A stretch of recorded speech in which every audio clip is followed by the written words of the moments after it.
one of the most important things in my life, one of my longest standing hobbies and passions has been role playing games, tabletop games, Dungeons and Dragons, Shadowrun, things of that nature. And when I started getting into it 20 years ago, uh, there was a lot of kind of joking talk going around that that oh, you're getting into Dungeons and Dragons, you're going to start worshiping Satan and sacrificing goats and things like that. And it was all very tongue in cheek. Am I a Zionist? No. I am an anti Zionist because Israel is a fascist ethno state that probably shouldn't exist.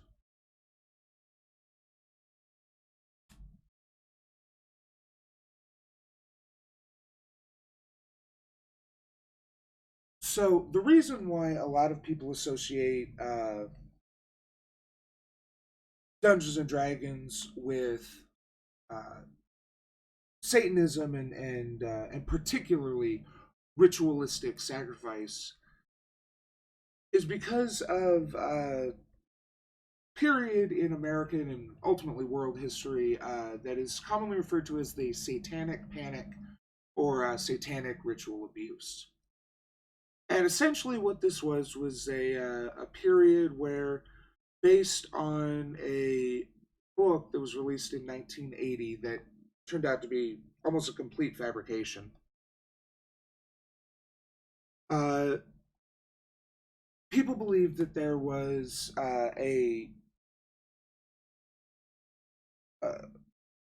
epidemic of uh, these rituals where they would either sacrifice animals in front of children or, in some of the worst cases, sacrifice children to Satan or pagan gods or whatever. And while there are definitely uh, groups out there who would participate in something like that, oh, I'm aware. I'm aware that it is over.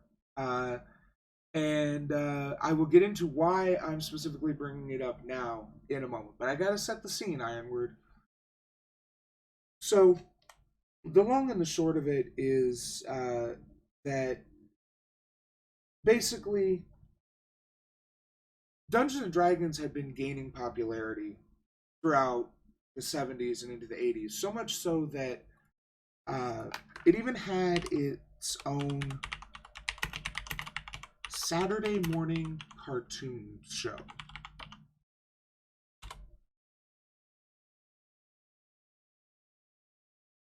Hey, look!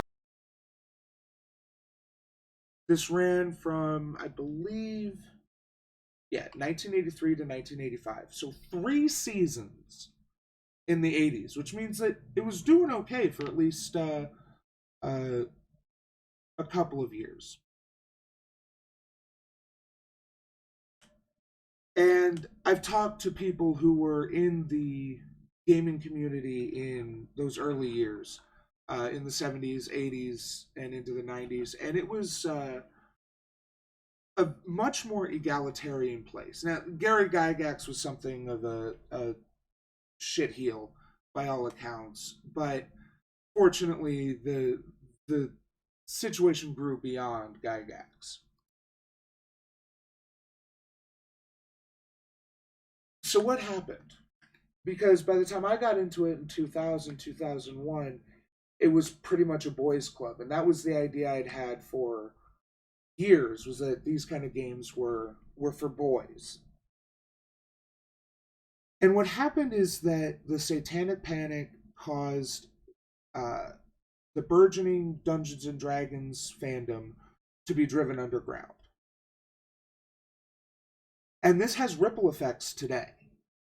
It is not wholly, but largely, in my opinion, responsible for uh, events such as Gamergate, to bring another blast from the past, where essentially the people who enjoy Dungeons and Dragons grew up and started enjoying video games, but because gaming was such a boys' club, and make no mistake, video games were marketed almost exclusively to boys until the mid 2000s at the earliest. And even then, when girls would be thrown a video game bone, it would be some Barbie dress up game or something like that.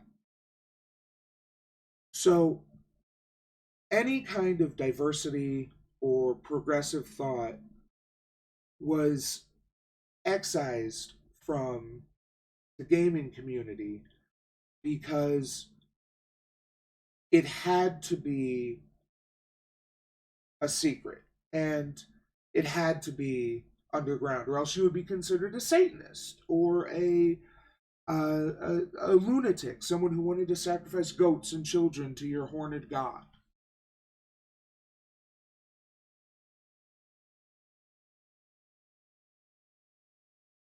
And so only those who could take the socio political hit, so to speak, to be found out to be involved in those things, or who had no one else who cared about them, which is also why the stereotype of the nerdy loser playing Dungeons and Dragons came about, because it was largely these kind of nerdy, unkempt, socially awkward people who came together because, I mean, if you don't have much choice who to play with, you kind of play with anyone. And once you get to know someone, even someone socially awkward can become a good friend.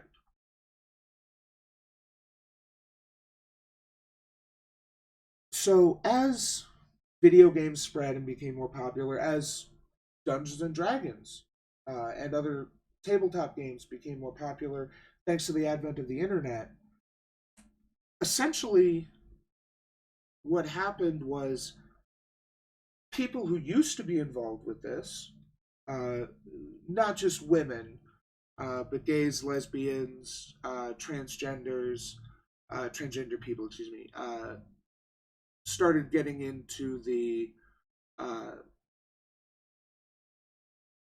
into the games, and men, boys, males of the species uh, didn't like this. They saw it as an invasion of their space. And I know there's been a lot of ink and blood spilled about Gamergate and uh, the feminine invasion of video games, but it's something I saw less in the Dungeons and Dragons community, um, because I stopped giving a shit about that when I left high school. To be perfectly honest, but mostly in the Magic community, Magic the Gathering, which certainly shares some DNA with the Dungeons and Dragons community. And it was interesting watching as um, the prevailing message of the Magic community has been for the last 5 or 10 years very progressive. It's certainly gotten much better in the last 2 or 3 years, but a year ago, a non-binary person won the first Mythic Championship for that year, which is at the time it was the highest regular tier of competition, the highest professional tier of competition, and they were celebrated, and uh, people were called out for misgendering or using the wrong pronouns. There's another transgender individual who has regularly competes and does commentary both on official like Wizards tournaments and other lesser uh, stream tournaments, like with Star City Games or one of the other uh, tournament holders. So we're the progressive side, the leftist side, is reclaiming games. Dungeons and Dragons has never been gayer, and I support that 100%. Um, to WotC's credit, although it's mostly rainbow capitalism, they did put out uh, merchandise in both the uh, gay pride flag and the trans pride flag, the D&D and Magic symbols, merchandise with these on them. They are on paper supportive of these communities, although there have been some missteps in recent times that kind of make us question it. But not here to talk about that. I just wanted to talk about how events from decades ago can ripple forward and still have effects. The fact that a few people lied and claimed that the there were Satanists running around kidnapping or just taking their children to uh, wherever and sacrificing them or forcing them to witness brutal, bloody sacrifices ripples down today and is why we have such a problem with these people who uh the two genders, male and political, the two uh races, white and political, the two, I mean, there are people who say Deus Ex isn't political because it stars a white man.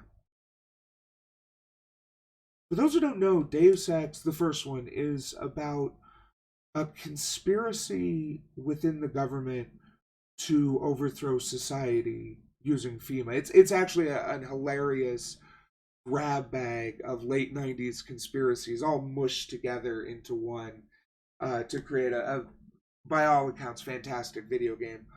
I'll be perfectly honest, I have not been able to get through the original Deus Ex. Cancel me if you will.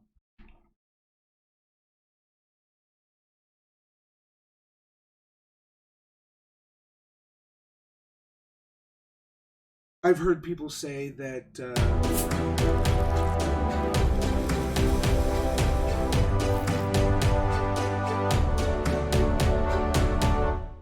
that music is way too loud, but thank you, Ruby Aries, for the follow. But I have seen people call. Hi there, Ruby Aries. I have seen people call games like Call of Duty apolitical, which they don't have good politics, but they have politics. They're about international conflicts and things of that nature. So, and this is an important thing. Cuomo 2020, uh, he'd be better than either of the options that the DNC or the Republicans are currently putting forward. But he still would probably not be great.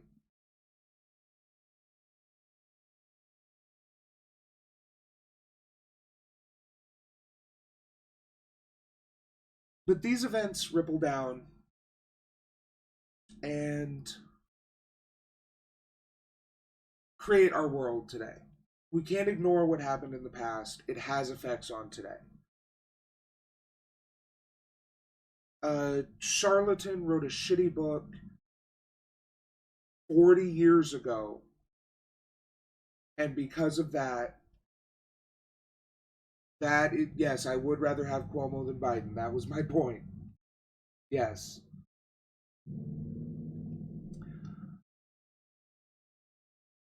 So, please, don't ignore history and don't pretend that every event happens in a vacuum, because it doesn't. Every event happens as the result of the events that happened before. A charlatan wrote a book. People believed the book. They thought that there was this mass epidemic of satanic abuse and ritual sacrifice, and so it stopped being okay to play Dungeons and Dragons. and other games. And so these people developed a very insular society. And as that society started being cracked open, a lot of the things that had gone unexamined became a problem. And I think Gamergate was probably that coming to a head. I think that the fact that most of the people who are still trying to ride the Gamergate grift are failing uh, demonstrates that society, at least, has moved on, and we don't need to worry about. Society has moved on to the point now we don't need to worry about, but we've moved on to where people understand that everyone should be able to do whatever they want, and a hobby is not monogendered. There's nothing boys are interested that girls can't be interested in, and vice versa. So